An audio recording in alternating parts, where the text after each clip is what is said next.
Pam from the Wylie Senior Recreation Center, and today we're going to do a clay nature impression. You'll need a few things before we get started. So we went to the local department store and we just bought some self-drying clay.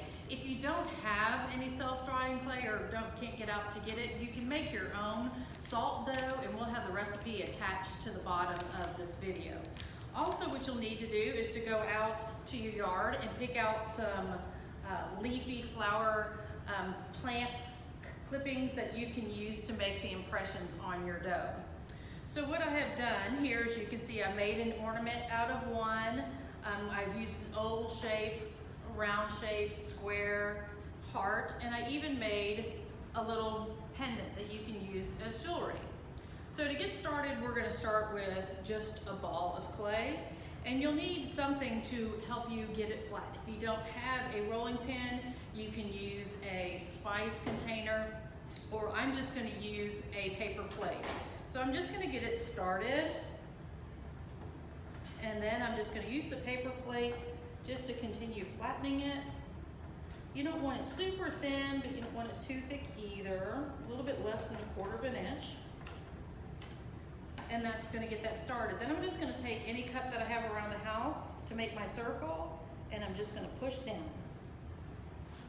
And it's real easy, and the clay just peels right off. And now I have my circle. Now if I wanted to make an ornament out of this, I could use anything to make a hole.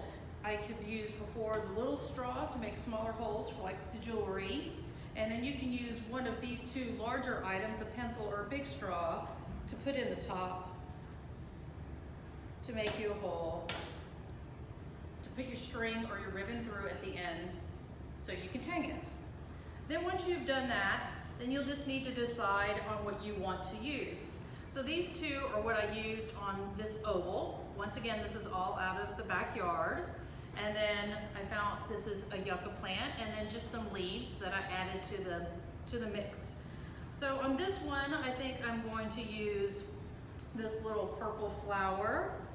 And I have found that the leaves that are thicker work better. And then I'm just going to use these little leaves here. And you don't have to leave them on the stem. You can cut them off. And then I think I'm going to add this little guy I found on a tree. Oops, right there. And then I'm going to take my rolling pin or my spice roll, and I'm going to roll firmly and steadily all the way forward to kind of set them in the dough or the clay, and then I'm going to do it again. And that's it. Then you just pull them off, and you can see it made the impression. And then you can let it dry overnight, and then if you want, you can paint it. I just used my watercolors that I got from the dollar store to paint it up, added a ribbon, and you have a clay nature impression.